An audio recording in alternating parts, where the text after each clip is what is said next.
हर पीर से जुमे अपना पसंदीदा शो न्यूज़ वाइज यूट्यूब पर देखने के लिए डॉन न्यूज़ के ऑफिशियल चैनल पर आएं और सब्सक्राइब करना मत भूलें, बेल आइकॉन को प्रेस करें।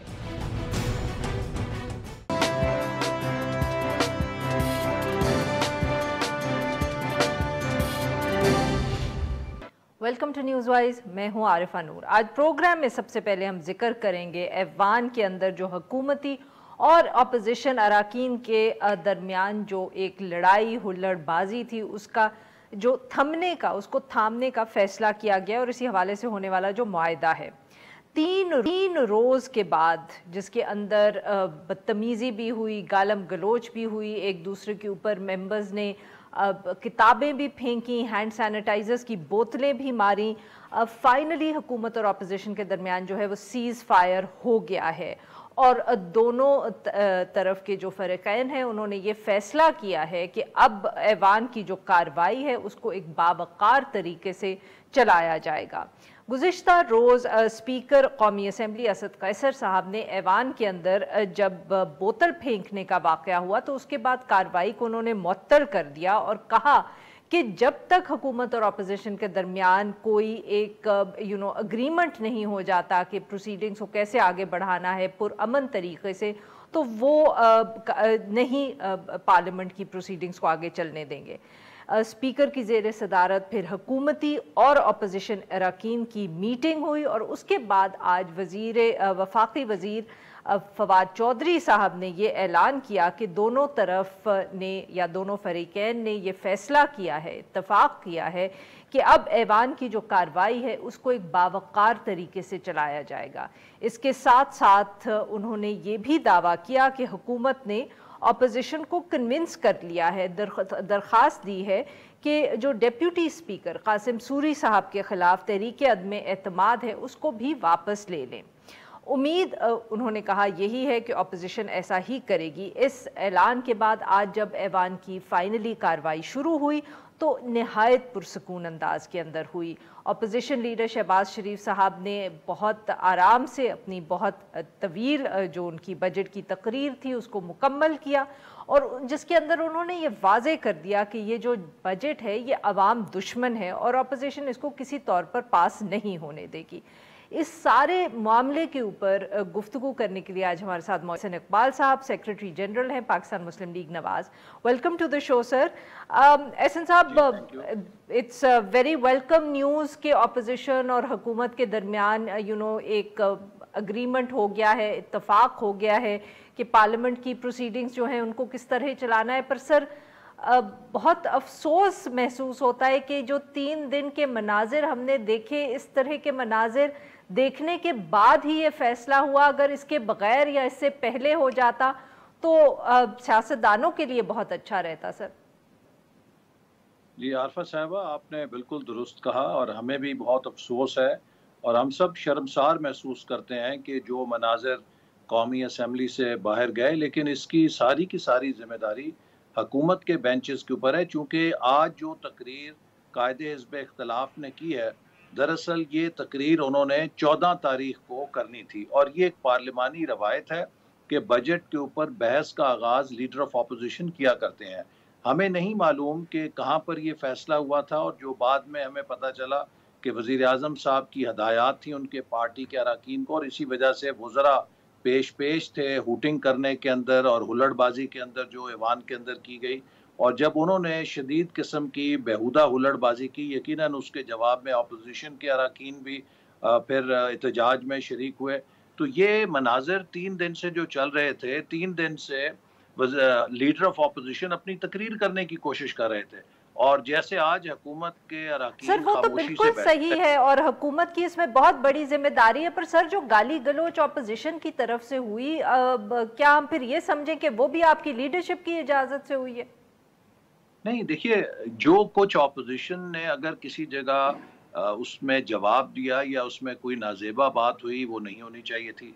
लेकिन जो बात मैं कह रहा हूँ कि अपोजिशन की तरफ से तो जो भी एहतजाज था वो जवाबी एहतजाज था।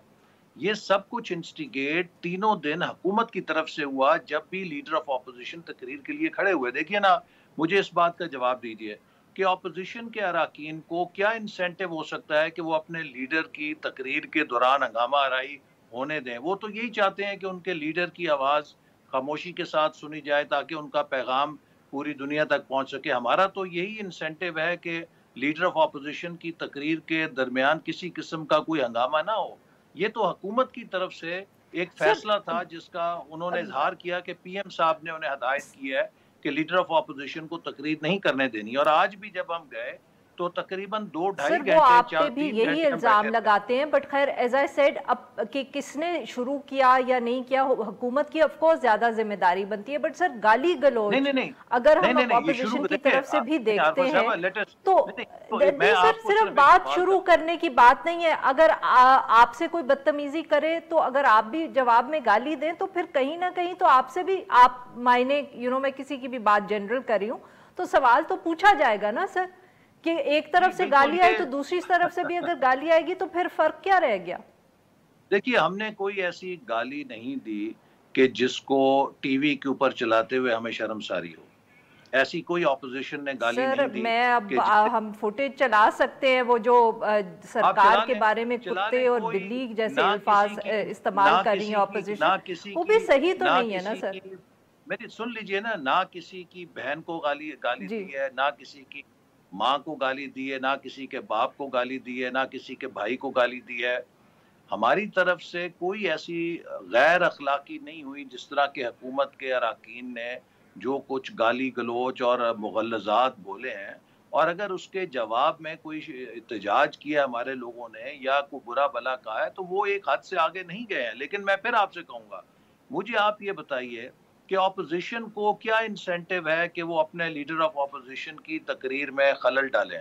हमारा तो यही इंसेंटिव था कि उनकी तकरीर पुरअमन तरीके से हो। जब तक पीएम ऑफिस की तरफ से हुकूमत के मेंबरान को ग्रीन सिग्नल नहीं मिला कि आज अब बहुत हो गई, चूंकि पिछले 3 दिनों में हुकूमत इतनी तनकीद का निशाना बनी है मीडिया पर और सोशल मीडिया पे, तो उनको खुद अंदाजा हो गया कि उनका जो अमल था वो उनके लिए खुद काउंटर प्रोडक्टिव साबित हुआ। तो आज जब उन्हें ग्रीन सिग्नल मिली कि अब तकरीर होने दें तो वो चुप करके बैठ गए। देखिए यही वो लोग हैं ना जो पिछले 3 दिनों से तकरीर नहीं होने दे रहे थे। सर तो फिर तो आज तो आज क्या अपोजिशन ऐसा भी एटम खामोश बम होगी ना। चल अच्छा गया? सर ये बताएं कि आज फिर फैसला क्या हुआ आज, मतलब कि देखिए basically after 3 days of this कि ये फैसला हुआ है कि अब सिर्फ ये बजट के दौरान होगा या आने वाले दिनों में भी हम इतना ही पुरसुकून माहौल देखेंगे पार्लियामेंट के अंदर। देखिए आरफा साहबा, हम मेरा ये तकरीबन 5वीं बारी है कौमी असम्बली के अंदर, और हम हर दौर में ये देखते आए हैं कि कौमी असम्बली को चलाने और उसके माहौल की बुनियादी जिम्मेदारी हुकूमत पर होती है। ऑपोजिशन का काम होता है एहतजाज करना। और पिछले जब हमारी हुकूमत में आखिरी बजट था तो मिफ्ता इस्माइल साहब जब बजट पेश कर रहे थे तो मोहतरमा शीरी मज़ारी साहिबा मिफ्ता इस्माइल साहब के माइक को उनके सामने से छीन के उसमें गाली गलोच और नारेबाजी और सब कुछ ये करते थे। और ये इन्होंने पूरा वजीर ख़जाना के गिर्द घेरा डाला हुआ था और एक तूफान बदतमीजी था। लेकिन हमने बुर्दबारी के साथ उस सूरत हाल का सर सामना किया, क्योंकि हुकूमत का ये काम होता है कि जहाँ चिंगारी हो उस पर पानी डाले। ये पहली हुकूमत हमने देखी अच्छा है सर कि आज जहाँ फिर पे क्या चिंगारी हुआ, वे होती है उस रनिंग पर आउट ऑफ पेट्रोल टाइम डालती है। इसलिए कह रही थी। जी, आज यही फैसला जी हुआ है कि सर आज जो फिर क्या हुकूमत फैसला हुआ। जी हुकूमत ने यही यकीन दहानी कराई थी कि लीडर ऑफ ऑपोजिशन की तकरीर के दौरान वो कोई हंगामा आराई नहीं करेंगे। और दूसरी अहम बात यह है कि जो हमारा एहतजाज था कि हुकूमत ने बजट से पहले एक दिन में 20 कवानीन बुलडोज करके पास कराए, जिसमें कलभूषण यादव का कानून था, इसी तरह इलेक्टोरल रिफॉर्म्स, और वो कवानीन जिनको ना कमेटी में डिस्कस किया गया ना ऐवान में डिस्कस किया गया। और हमने उस वक्त भी कहा था और अब इलेक्शन कमीशन भी कह चुका है कि उसमें से बहुत सारी ऐसी शिकें हैं जो आइन से मुतसादिम है। तो हमने उन पर एतराज़ किया कि आपने क्यों बुलडोज किया है। तो उसी लिए हमने डिप्टी स्पीकर के खिलाफ तहरीक अदम एतमाद जमा कराई थी to protest against his conduct. आज हुकूमत ने इस पर इत्तफाक किया है कि वो एक कमेटी बनाएंगे जो इसके कानूनी पहलुओं का जायज़ा लेगी, चूँकि हमारा मुतालबा है कि वो जो कानून साजी बुलडोज करके की गई है उसको रिवर्स किया जाए, और जो उसके प्रोसीजर्स हैं उनको फुलफिल किया जाए, और उसको बाकायदा बहस के साथ मुबाहिसे के बाद किया जाए। चूंकि हम ये मजाक नहीं बनाना चाहते कि पार्लियामेंट कोई ऐसी कानून साजी कर रही है जो कल में अदालतों में जाके कैंसिल हो जाए या अदालतें स्ट्राइक डाउन कर दें। देखिए, अभी जो इलेक्शन के लॉज इन्होंने बनाए हैं, इन्होंने इलेक्शन कमीशन का मैंडेट उनसे ले लिया जो कि आइन उन्हें देता है। आइन के अंदर लिखा है कि हल्का जो है हल्का बंदी आबादी की बुनियाद पे होगी। इन्होंने उसको चेंज कर दिया है कि वोटर रजिस्ट्रेशन की बुनियाद पे होगी, जिससे जो हमारे पसमानदा इलाके और जो पसमानदा तबके हैं जिनकी वोटर रजिस्ट्रेशन कम है वो डिसइनफ्रेंचाइज हो जाएंगे। ये बहुत सीरियस बातें हैं जिनको तो सर हुकूमत ने बिल्कुल सही बुलडोज तो करके सर हाँ, तो सर इसके इन एक्सचेंज फॉर जो हुकूमत ने अब कंसीड की है स्पेस, तो क्या ऑपोजिशन भी डेप्यूटी स्पीकर के खिलाफ अपना वोट ऑफ नो कॉन्फिडेंस का फैसला वापस ले रही है? जी, इसीलिए फिर ये तय हुआ था कि अगर हुकूमत मान रही है कि वो नज़र-ए-सानी करने के लिए तैयार है, तो तावक्त के हुकूमत इस पूरे अमल से को मुकम्मल करे। हम जो डिप्टी स्पीकर के खिलाफ नो कॉन्फिडेंस है, उसे विथहोल्ड कर लेंगे, उसे विथड्रॉ कर लेंगे, और अगर हमें शिकायत हुई तो उसको दोबारा किसी वक्त दाखिल किया जा सकता है फिर। सही। और सर जो स्पीकर के खिलाफ भी इतलात आ रही थी कि वोट ऑफ नो कॉन्फिडेंस का जी, फैसला किया है स्पीकर के ऑपोजिशन ने। खिलाफ भी जो ऑपोजिशन लीडरशिप है, जिस तरीके से हाउस कॉन्डक्ट हुआ, और आपने देखा कि मुझे अफसोस से कहना पड़ता है, स्पीकर साहब का हम एहतराम करते हैं, लेकिन उन्होंने जो 7 लोगों को चुना, 4 ऑपोजिशन के और 3 हुकूमत के, और वो तमाम हुकूमती वज़रा जो पेश थे उस हुल्लड़बाजी के अंदर, जिनकी सोशल मीडिया पे टेप्स वायरल हुई, उनको कोई नज़र नहीं आया, उनमें से कोई नज़र नहीं आया। बल्कि ऑपोजिशन के ऐसे लोग जिनका कोई इतना ख़ास 1-2 किरदार भी नहीं था, शिद्दत भी एहतजाज में नहीं थी, उनका नाम डाल दिया गया। तो ये तो उल्टी गंगा बहाई गई है कि हुकूमत ने पूरी हुल्लड़बाज़ी की, हुकूमत वहाँ पर इंस्टिगेट कर रही थी। उनके 3 लोग और ऑपोजिशन के 4 लोग, और वो सारे रिंग लीडर्स जो हुकूमत के थे, उनमें से एक भी स्पीकर साहब ने नहीं डाला। तो यही वो चीज़ें हैं कि जिनकी बिना पे ऑपोजिशन ने कहा था कि स्पीकर साहब हुकूमत को अगर कुछ सो सर बात कहने दैट की पोजीशन नहीं रखते वो वोट तो ऑफ नो उनके खिलाफ कॉन्फिडेंस ये आप अदम एतमाद का प्रोसीड है। करेंगे फिर उसके साथ? जी, जी, वो अभी तक तो यही फैसला है कि स्पीकर साहब के खिलाफ अदम एतमाद ऑपोजिशन लेकर आएगी। अच्छा सर, आज जब परवेज खटक साहब और फवाद चौधरी साहब ने आप लोगों के साथ मुलाकात के बाद जो प्रेस कॉन्फ्रेंस की, मीडिया टॉक की, उसके अंदर परवेज खटक साहब ने इस तरह की भी बात की कि ये भी फैसला किया गया है कि स्पीकर को ज़्यादा बाइख्तियार बनाने की ज़रूरत है। बल्कि यही जिन 7 लोगों का आपने जिक्र किया, उन्होंने इनके बारे में भी कहा कि स्पीकर के पावर्स तो इतने ही हैं कि वो सिर्फ 24 घंटे के लिए उनको नेशनल असेंबली में आने से रोक सकते हैं। तो वो वैसे ही उनका जो फैसला है, इट्स रन इट्स कोर्स। तो क्या इस तरह की बात हुई है आज ऑपोजिशन के साथ करके जो पावर्स हैं उनके ऊपर भी आसानी बैठ के की जाएगी? नहीं, ऑपोजिशन ने तो ऐसा कोई इत्तफाक नहीं किया, लेकिन मैं ये ज़रूर कहूँगा कि कौमी असम्बली के अंदर जो मसाइल दरपेश आ रहे हैं, उसकी ये वजह नहीं है कि कौमी असम्बली के डिसिप्लिनरी रूल्स के अंदर कोई सुकम है या कमी है। कौमी असम्बली में प्रॉब्लम इसलिए आता है कि स्पीकर साहब वो मनसब जिस पर वो बैठे हैं, उसको इंसाफ के साथ डिस्चार्ज नहीं कर पा रहे। वो ऑपोजिशन की तरफ हम बोलते हैं 3 मिनट 4 मिनट बोले हमारा माइक बंद हो जाता है। हुकूमत के वज़रा 1-1 घंटा खड़े होके गाली गलौज करते हैं, किरदार कुशी करते हैं, उनके लिए खुली छुट्टी है, वो जो मर्जी करें। ऑपोजिशन की जो तहरीकें हैं, जो हमारे कॉल अटेंशन नोटिस हैं, वो 6-6 महीने नहीं लगाए जाते, और उसमें से कोई गैर अहम है वो पकड़ के लगा दिया जाता है, और हमारी मोशन है उस पर बहस नहीं होती। तो इसी तरह आपने देखा कि ऑर्डिनेंस के ज़रिए 700 अरब रुपए के टैक्स नाफिज कर दिए गए हैं, उनके ऊपर हमने इशू रेज किया, कोई रूलिंग नहीं आ रही कि वो ठीक हुआ या गलत हुआ। तो मसला ये है कि स्पीकर साहब को अपने मनसब में इंसाफ के साथ बैठना चाहिए। अब वो पीटीआई के नहीं हैं, अब वो इमरान खान साहब की क़यादत में नहीं है। जब वो स्पीकर बनते हैं तो वो मुस्लिम लीग नून ऑपोजिशन के हर पार्टी के भी उतने ही स्पीकर हैं जितने हुक्मरान इत्तेहाद के स्पीकर हैं। अगर स्पीकर साहब दोनों ट्रेजरी बेंचेस और ऑपोजिशन बेंचेस को एक जैसे इंसाफ के साथ देखें तो ईवान के अंदर कोई शिकायत पैदा नहीं होगी। लेकिन अगर वो नीचे से सही। वुज़रा के इशारों पर कॉन्टैक्ट करेंगे तो फिर हाउस के अंदर शिकायत पैदा होंगी तो वहाँ तलखी भी बढ़ेगी।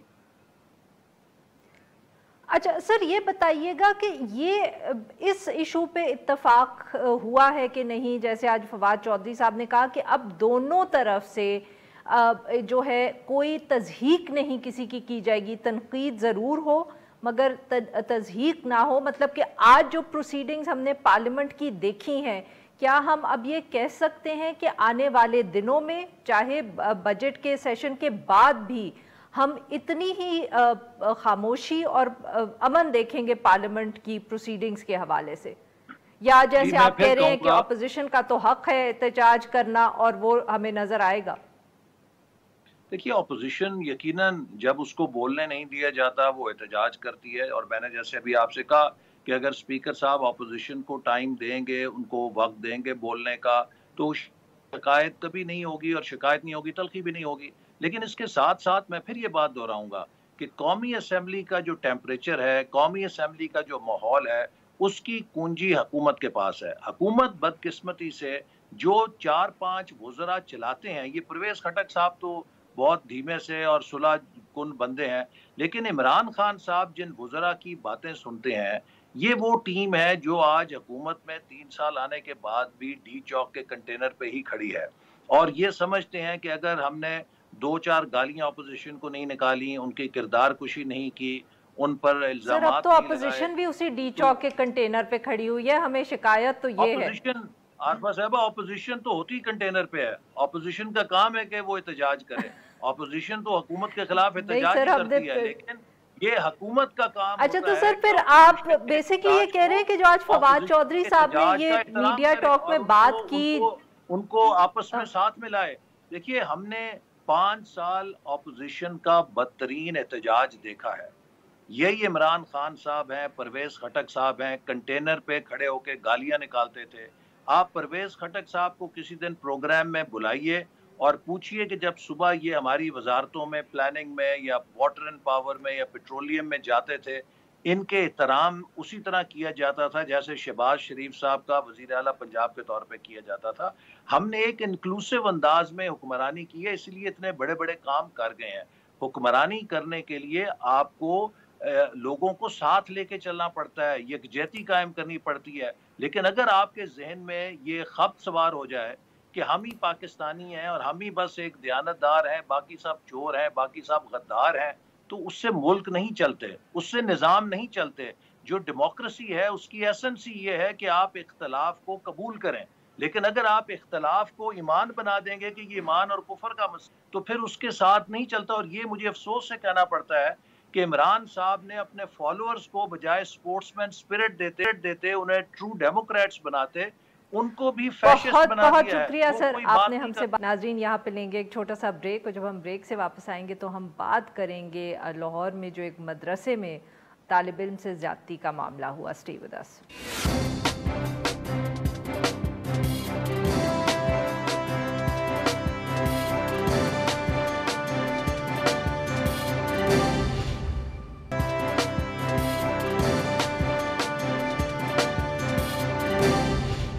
Welcome back. प्रोग्राम के इस हिस्से में हम जिक्र करेंगे लाहौर के अंदर एक मदरसे में तालिब इल्म से ज़्यादती करने का जो वाक़या हुआ, और इसी हवाले से जो वीडियो थी वो वायरल हुई। गुज़िश्ता रोज़ सोशल मीडिया के ऊपर मदरसे के उस्ताद की एक तालिब इल्म से ज़्यादती की जो वीडियो थी वो वायरल हुई।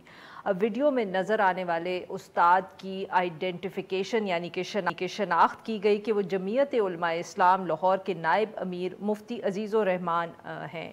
और जब ये वाक़या या ये वीडियो सामने आई तो उसके बाद उनको मदरसे से फ़ारिग कर दिया गया, और मुतासरा तालिब इल्म की पुलिस के अंदर FIR भी दर्ज हो गई है। इस सारे मामले पे गुफ्तगू करने के लिए हमारे साथ मौजूद हैं आसरी साहब, नुमाइंदा हैं डॉन अखबार Lahore. Welcome to the show sir. जी सर, क्या अभी तक तफसीलात सामने आई हैं इस वाक़े से? पुलिस ने सिर्फ मदरसे की एडमिनिस्ट्रेशन ने इन उस्ताद को निकाला है या पुलिस भी अब उनको अरेस्ट करने का सोच रही है? बिल्कुल, ये बड़ा अफसोसनाक वाक़या है, ख़ास तौर पर इस रेफरेंस से कि ये हमारी मजहबी तालीम के साथ इसकी जुड़ा हुआ है। इस जैसे ही ये वीडियो मंजर आम पर आई है ना, तो पुलिस ने इसकी तहकीकात करनी शुरू की, क्योंकि बहुत ज़्यादा प्रेशर बिल्डअप हो गया था। उस वीडियो ने ख़ास तौर पर मजबूर किया कि इसको प्रॉपरली इन्वेस्टिगेट किया जाए। और पुलिस ने जब उसको ट्रेस किया है, जो कंप्लेनेंट है वो गायब हो गया था, उसको उसकी लोकेशन के साथ ट्रेस किया, उससे बातचीत की। तो मेरी पुलिस अफसरान से बात हुई है बड़ी तफसील के साथ। नहीं तो कंप्लेनेंट ने एफआईआर रजिस्टर की, उसके बाद गायब हो गया, या पुलिस ने ही उसको ढूंढा और एफआईआर उससे बात जैसे ही वीडियो मंजरे आ पाई तो वो इतना खौफजदा था कि उसके ऊपर हमला भी हुआ है और बड़ी थ्रेट फील कर रहा था। वो जो अपना जिसके ऊपर एलिगेशन है मदरसे के एडमिनिस्ट्रेटर के ऊपर, मुफ्ती अजीज़ुर रहमान, और उसके बच्चों ने इसके ऊपर अटैक किया, तो वो गायब हो गया। अच्छा, जैसे ही वीडियो सामने आई है तो वो फिर भी गायब हो गया, क्योंकि बदनामी का खौफ था और एक मदरसे की तरफ से एक धमकियां भी थी उस मुअल्लिम की तरफ से, टीचर की तरफ से। वो जैसे ही गायब हुआ फिर पुलिस के ऊपर प्रेशर आया, तो उन्होंने उसको ट्रेस किया, उसकी लोकेशन निकाली, CDR निकाली, फिर बड़ी मुश्किल से उसको किसी के ज़रिए मैनेज करके वो थाने लेके आए और उससे एप्लीकेशन ली और FIR दर्ज की। जो FIR दर्ज की है वो नॉन कंपाउंडेबल है, नॉन ऑफेंसिव, नॉन बेलेबल है, और इसकी सज़ा भी तकरीबन 7 साल अगर जुर्म साबित हो जाता है। तो मैं जब उससे मेरी तफसील से बात हुई है पुलिस अफसरान से, तो उन्होंने 2 चीज़ें कन्फर्म की है। एक तो ये है कि मुल्ज़म के ऊपर जो एलिगेशन थे ना कि वो किसी बच्चे को अपनी जगह पे बिठा के इम्तिहान दिला रहा था, वो भी ठीक थे। और दूसरा वो मुअल्लिम के ऊपर जो थे ना कि उसने सेक्सुअली असल्ट किया, बच्चे को सोडोमाइज़ किया है, वो भी एलिगेशन मुबैना तौर पर ठीक ही सामने आए हैं, कन्फर्म हो गए हैं। इस सिलसिले में मुझे जो उन्होंने वीडियो फुटेज भेजी है ना, वो तकरीबन 1 नहीं 4 से 5 हैं, यानी कि मुख्तलिफ औकात की हैं। और मुख्तलिफ उसके अंदर विक्टिम्स हैं, रेप विक्टिम एक ही है, यही बच्चा है जिसने एप्लीकेशन दे के FIR करवाई है। लेकिन ये पुलिस की तरफ से कहा जा रहा है कि मज़ीद सामने आ सकते हैं, लेकिन अभी तक वो चूँकि मुल्ज़म गायब है, अंडरग्राउंड चला गया है, पुलिस उसको ट्रेस कर रही है, उसकी भी CDR निकाली है, उसका कॉल रिकॉर्ड निकलवाया है। तो वो इस वक्त जौहर टाउन में किसी मदरसे में है जहाँ पर वो पनाह लेके बैठा है। अच्छा। लेकिन पुलिस को टीमें तश्कील दे दी हैं, वो गिरफ्तार करने के लिए भेजी हुई हैं। तो लेट्स सी कब अरेस्ट होती है। आसिफ साहब ये बताइएगा कि ये इस तरह के वाकयात क्या सचमुच मतलब कि यहाँ क्योंकि वीडियो वायरल हुई तो इसलिए पुलिस की हमें इतनी एफिशिएंसी नज़र आ रही है, या अमूमन इस तरह के वाकयात जो हैं जब भी होते हैं या पुलिस को इन्फॉर्मेशन मिलती है तो वो इसको फॉलो अप करते हैं और इतनी ही तेजी से नॉर्मल प्रैक्टिस तो ये लाहौर में तो ख़ास तौर पर कहूँगा, वैसे तो पूरे पाकिस्तान में है कि जब चीज़ कोई हाईलाइट होती है, जब सोशल मीडिया पे आती है तो उसका प्रेशर बहुत बिल्डअप होता है, पुलिस तब ही एक्टिव होती है। अदरवाइज़ तो ये वाक़या 3 माह पहले था, ये कहा जा रहा है 2.5 साल पुराना, ये 3 माह पहले का है। ये इन्वेस्टिगेट किया गया, वहाँ पर जो लोकेशन थी ना बैकग्राउंड की, वो पर्दे कब लगे, पहले क्या था, पूरी रिसर्च किया, तो उसके बाद पता चला ये 3 माह पहले का वाक़या है।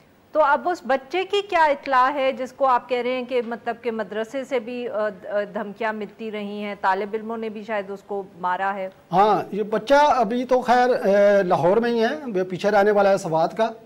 पुलिस ने उसको इससे अंडरटेकिंग ली है, जब तक ये इन्वेस्टिगेट नहीं प्रॉपरली हो जाता आपने कहीं जाना नहीं है, हमारे साथ कोऑपरेट करना, वो लाहौर में ही है और पुलिस उसको प्रोटेक्शन दे रही है।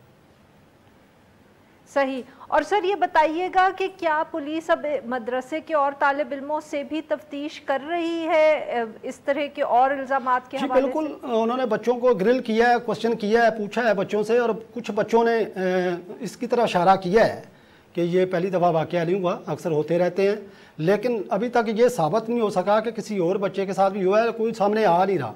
आपको पता ही है ये ऐसा नॉस्टी किस्म का इंसिडेंट है, और वालिदैन की बदनामी और बच्चों की बदनामी के खौफ से कोई सामने नहीं आता। लेकिन ये इशारे मिल रहे हैं कि ये वाक़या, ये इसके अलावा भी वाक़यात हुए हैं, और ये हैबिचुअल मुबैना तौर पर ये हैबिचुअल रेपिस्ट है जो बहुत बहुत शुक्रिया सर, आपने हमसे बात की। नाज़रीन यहाँ पे लेंगे एक छोटे को, जब हम ब्रेक से वापस आएंगे तो हम बात करेंगे वैक्सीनेशन ड्राइव के हवाले से और जो कुछ शॉर्टेजेस की इत्तलात आ रही हैं। स्टे विद अस।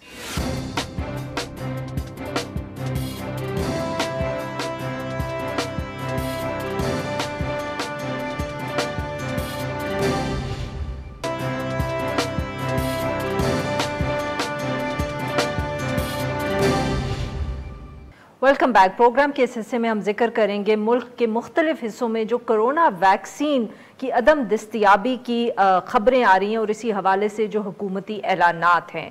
गुज़िश्ता 2 रोज़ से कराची, लाहौर, पेशावर में जो वैक्सीनेशन सेंटर्स हैं उनमें से ये इत्तलात आ रही हैं कुछ में से कि वहाँ कोरोना वैक्सीन दस्तयाब नहीं थी जब लोग गए वैक्सीनेशन करवाने के लिए।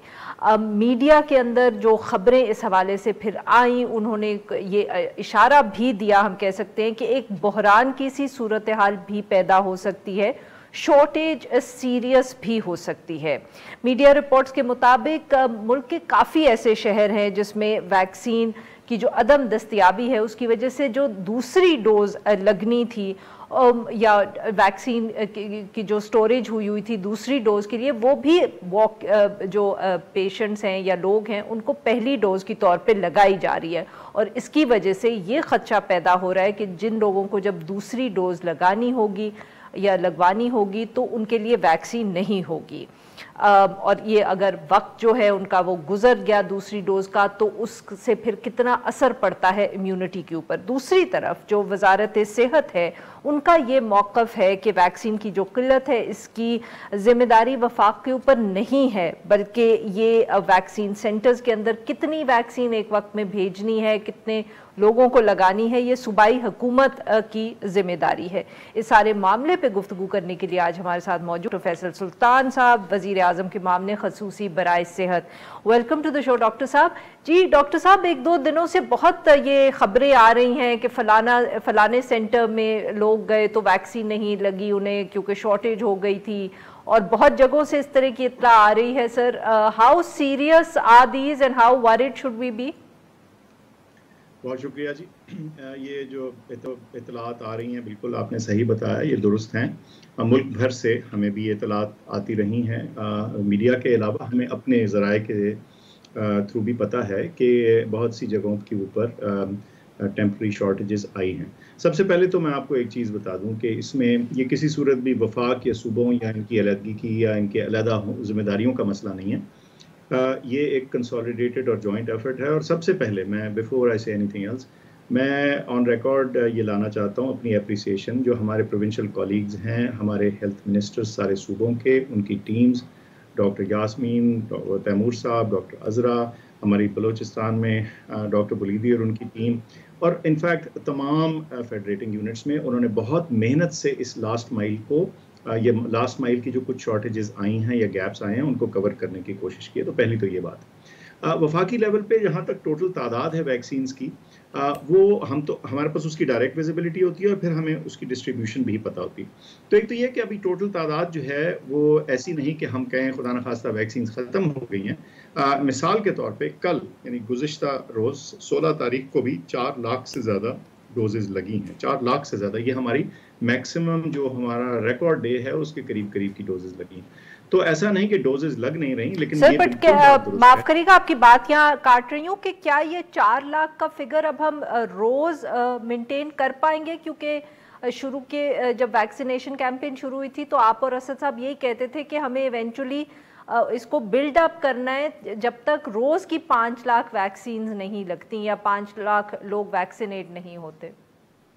बिल्कुल ठीक, आपका शॉर्ट जवाब आपके सवाल का है कि बिल्कुल इंशाल्लाह मेंटेन कर पाएंगे। हमारे पास वैक्सीन की प्रोक्योरमेंट हो रही है, मैं थोड़ा सा आगे चल के आपको उसके बारे में बताता भी हूँ। तो कतई किसी परेशानी की बात नहीं, ये जैसे मैंने अर्ज किया ये एक वक्ती मुश्किल है अगले 3-4 दिन की। 20 तारीख के बाद इंशाल्लाह इसमें खातिर खा फ़र्क आएगा और उसके 2-4 दिन बाद ये फर्दर पोजीशन रिलीव हो जाएगी और बेहतर हो जाएगी। तो 4 लाख कल लगी और अभी भी हमारे अंदाजे के मुताबिक तकरीबन 1.5-1.6 मिलियन के करीब डोजेज अभी भी मौजूद हैं। लेकिन देखिए, जहां इतना बड़ा मुल्क हो, 2000 से ज़्यादा इंडिविजुअल सेंटर्स हों, तो ये बिल्कुल मुमकिन है कि किसी एक सेंटर में, किसी एक आउटलेट पे, किसी एक सेंटर के ऊपर कमी वाक़ई हो सकती है या शॉर्टेज हो सकती है। अच्छा, इसमें एक और भी चीज़ हमने देखनी है, वो ये कि जब आपने इतनी बड़ी डिप्लॉयमेंट करनी है और रोज़ाना की आप 4-5 लाख वैक्सीन लगा रहे हैं, तो जो आपकी पाइपलाइन है ना, जो आपका सिस्टम है, वो भी हर वक्त फुल रहना चाहिए ताकि किसी जगह अनइवन यानी गैर मुतवाज़न डिस्ट्रीब्यूशन की वजह से जो कमी आ सकती है पोटेंशली, वो भी ना आए।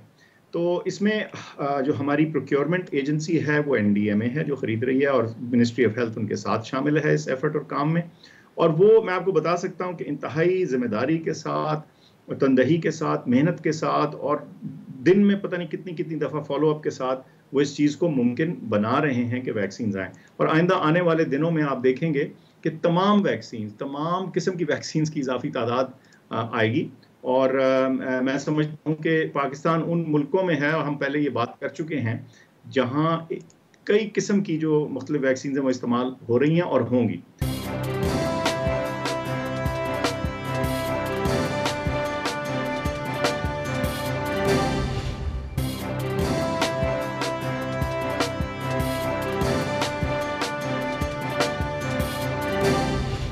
जो दूसरा मसला है वो इंटरनेशनल ट्रैवल के हवाले से है। आप लोगों ने पहले कहा कि फाइजर जो है वो जिनकी इम्यूनिटी कॉम्प्रोमाइज होगी उनके लिए रखी जाएगी, फिर जो सफ़र कर रहे हैं या सऊदी अरेबिया जाने का प्लान कर रहे हैं उनके लिए आपने कहा, फिर एस्ट्राजेनेका का भी जिक्र हुआ कि ट्रैवलर्स के लिए रखी जाएगी। साथ में ये इत्तला भी आ रही है कि क्योंकि एस्ट्राजेनेका कोवैक्स के थ्रू आई है, उसकी बहुत लिमिटेड सप्लाई है। तो सर ये किस तरह मैनेज होगा, क्योंकि एक इंटरनेशनल सफ़र के हवाले से भी बहुत प्रॉब्लम्स हैं। आप बहुत सी वैक्सीन जो हम इस्तेमाल कर रहे हैं पाकिस्तान में वो अभी यूरोप में, अमेरिका में वो रिकग्नाइज नहीं हो रही। आपने ढेर सारे सवाल पूछ दिया। अच्छा, एक तो रिकग्निशन की बात पहले कर लेते हैं। देखिए, इसमें जो आलमी इदारा सेहत है WHO, ये आमतौर पे जिम्मेदारी उनकी होती है कि वो अप्रूव्ड वैक्सीन्स को हर जगह से मनवाएं, और वो इसमें कोशिश कर रहे हैं।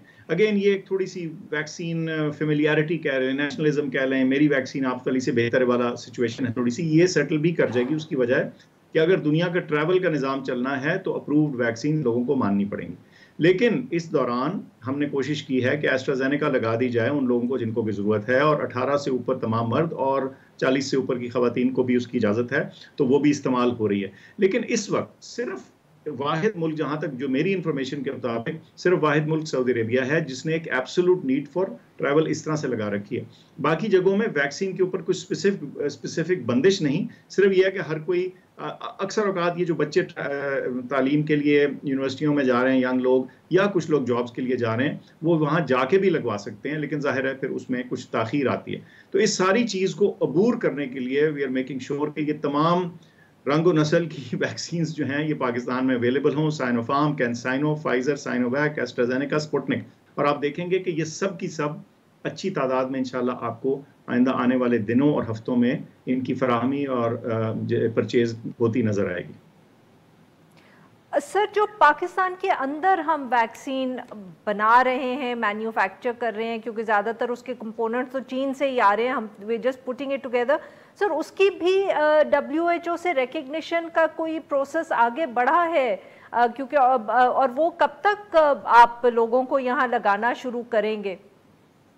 वो लगनी शुरू हो चुकी है जी, उसकी पहली खेप जो है वो ऑलरेडी लग रही है। अच्छा। उसकी रिकग्निशन ऑलरेडी है, क्योंकि वो उसका जो ओरिजिनल ब्रांड है वो तो कैंसाइनो है, सॉरी जो पाकिस्तान में रजिस्टर्ड है, लेकिन WHO के जो अप्रूवल प्रोसेस है हमें मालूम है कि उसके वो अगले मरहले तक बात जा चुकी है। तो बिल्कुल वो लग भी रही है, और उसकी तादाद और फर्दर इंक्रीज भी होगी प्रोडक्शन की जो ऑनवर्ड्स। अच्छा, और सर जो प्राइवेट सेक्टर में शुरू में थोड़ी सी स्पुतनिक आई थी, और ऑब्वियसली क्योंकि तब आप लोगों ने एज के उम्र के हवाले से रिस्ट्रिक्शंस लगाई हुई थी, तो वो बहुत कम सप्लाई थी जो कोई ख़रीद सकता था। क्या आपको जानते हैं या हुकूमत ने और सप्लायर्स को भी इजाज़त दी है कि वो प्राइवेट सेक्टर के अंदर और वैक्सीन मंगवाएं? मैं तो आपको इसके बारे में यही कह सकता हूं कि जो पब्लिक सेक्टर के थ्रू वैक्सीन आ रही है वो इतनी ढेर सारी तादाद में इंशाल्लाह आ रही है और आएगी कि मेरा ख्याल है हमें वो दूसरी तरफ शायद रुख करने की ज़रूरत नहीं पड़ेगी। उसकी इजाज़त आज भी है, अगर कोई ऑब्टेन कर सके तो ले आए। लेकिन हम तो tens of millions of doses की बात कर रहे हैं एक एक सप्लायर से, तो यानी करोड़ों की। तो इसलिए मैं समझता हूं कि इंशाल्लाह, और 18 से ऊपर ऑलरेडी वैक्सीनेशन ओपन है, तो इसलिए मैं समझता हूं कि जो हमारी 99+% सिचुएशन होगी लॉन्ग टर्म, वो हमारी पब्लिक सेक्टर की फ्री वैक्सीन के जरिए होगी जो हम खरीद रहे हैं, गवर्नमेंट पाकिस्तान। अच्छा सर, यही सही सर, आप you are sounding very optimistic कि WHO जो है वो इन मसाइल को हल कर लेगा, ये जो वैक्सीनेशन की रिकग्निशन के हैं international, but I am asking this क्योंकि अगले दिन न्यूयॉर्क टाइम्स में इंडिया के हवाले से भी ये स्टोरी आई थी कि अगर कोई वैक्सीन रिकग्नाइज नहीं हो रही या रिकग्नाइज इंटरनेशनली नहीं हो रही, is it safe for those people to get a second vaccination done अगर उनको सफर के लिए बहुत जरूरत है? ये जो आपने सवाल पूछा है, इसकी नौइयत साइंसी है, एडमिनिस्ट्रेटिव या हुकूमती नहीं। तो मैं साइंसी टोपी पहन के अपने आप को वो बताता हूँ कि इस वक्त थोड़ी रिसर्च जारी है कि जो मिक्स एंड मैच है वो मुमकिन है, किया जा सकता है। लेकिन मैं आपको एक इसमें फलसफियाना सा एक पॉइंट है कि सिवाय इसके कि बहुत एब्सोल्यूट ज़रूरत हो, देखिए जहाँ इस वक्त गरीब ममालिक जो हैं वो बेचारे थोड़ी थोड़ी डोजेज़ के लिए भी फार हो रहे हैं। हमारे यहाँ तो बहुत वैक्सीन लगी, बहुत से ऐसे ममालिक हैं जहाँ तादाद बहुत कम लगी है। तो ऐसी सूरत हाल में हम सिर्फ अपने आप को बस डबल ट्रिपल श्योर करने के लिए एक ही ताले के ऊपर दो और ताले लगाने की कोशिश करें, जबकि बाकी दुनिया को एक भी मैसर ना हो। तो ऐसी सूरत में सबका ध्यान रखना है, सबकी सोच रखनी है, ग्लोबल सोच रखनी है। और हम समझते हैं कि इंशाल्लाह जो भी आपको वैक्सीन लगी है। बहुत शुक्रिया sir, thank you very much sir, आपने हमसे गुफ्तगू की। नाज़रीन आज के लिए बस इतना ही। Will be back tomorrow at the same time.